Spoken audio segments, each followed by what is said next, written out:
Hola mi gente, hoy seguimos hablando sobre pacientes con epilepsia. Recordemos que mucho paciente con epilepsia tiene también disfagia. Vamos a hablar también de unos tipsitos que van a ayudar a la familia de pacientes con epilepsia y disfagia o trastornos de la deglución o que en algún momento de su historia clínica han presentado hospitalizaciones por infecciones respiratorias o por mal manejo de fluidos propios que se ahogan con sus propias secreciones, secundarios a cuadros epilépticos muy severos que le han pasado pues episodios como tal, o secundario a que en toda su vida, ya por historia clínica, son convulsionadores frecuentes y esto los ha llevado a un deterioro neurológico. Es muy importante que tengamos en cuenta de que muy probablemente en algunos casos un paciente sin disfagia, ojo, sin dificultad para tragar, que tenga su deglución completamente normal, pueda broncoaspirar por un cuadro de epilepsia como lo vimos en el tips anterior. Sin embargo, hoy les voy a dar otro tipcito para pacientes con epilepsia y es intentar no mezclar los horarios de alimentación con los horarios en los que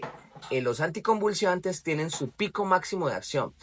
¿Qué es importante tener en cuenta aquí? Que los ataques epilépticos son como irritaciones que generan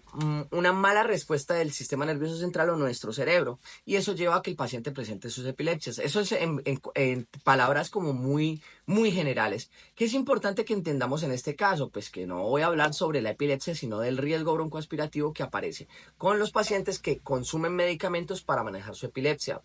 Algunos pacientes tienen cuadros de epilepsia o estatus de epilepsia muy prolongados que los puede llevar a que el mismo estado residual después del evento los deje tan fatigados, tan somnolientos, que eso haga de que sus reflejos queden un poco adormilados, dentro de esos el de tragar, y el paciente pueda acumular grandes cantidades de secreciones y eso pueda provocar que parte de la secreción migre hacia la vía aérea. En estos pacientes es muy importante que todo el tiempo tengan una excelente higiene de cavidad oral. Muchas veces es muy ideal que hagan higiene con clorexidina,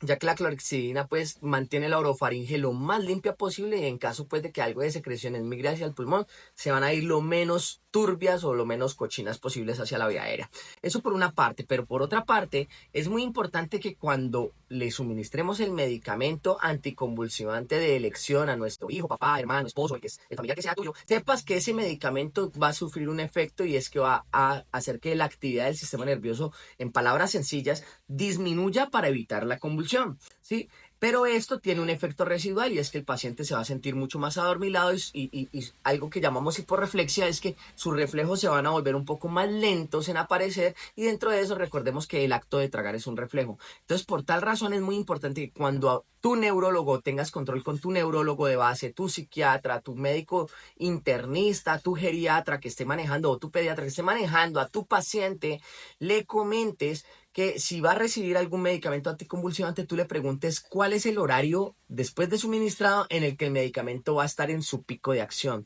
Todos los medicamentos tienen una vida útil y un pico en el que ellos están funcionando lo más fuerte posible, y después de que alcanzan ese pico, el medicamento vuelve a bajar sus efectos hasta una nueva dosis. Que es importante que tú le preguntes a tu médico tratante de tu paciente, o si tú eres el paciente, le preguntes ¿cuánto se demora ese medicamento desde que yo me lo tomo en tener un pico más alto de acción? Y con respecto a esa respuesta del médico, tú sepas en qué horario es ideal que tu paciente desayune, almuerce o cene, si es que lo hace por la boca. Y que ojalá ese horario no se cruce con el horario de la comida. Voy a poner un ejemplo muy sencillo. Hagamos de cuenta, yo me tomo un medicamento a las 6 de la mañana, el anticonvulsivante, y el pico de acción mi neurólogo me dice que es a la hora, que es el momento en el que el medicamento va a estar haciendo su mayor efecto. Entonces, en ese momento, cuando el medicamento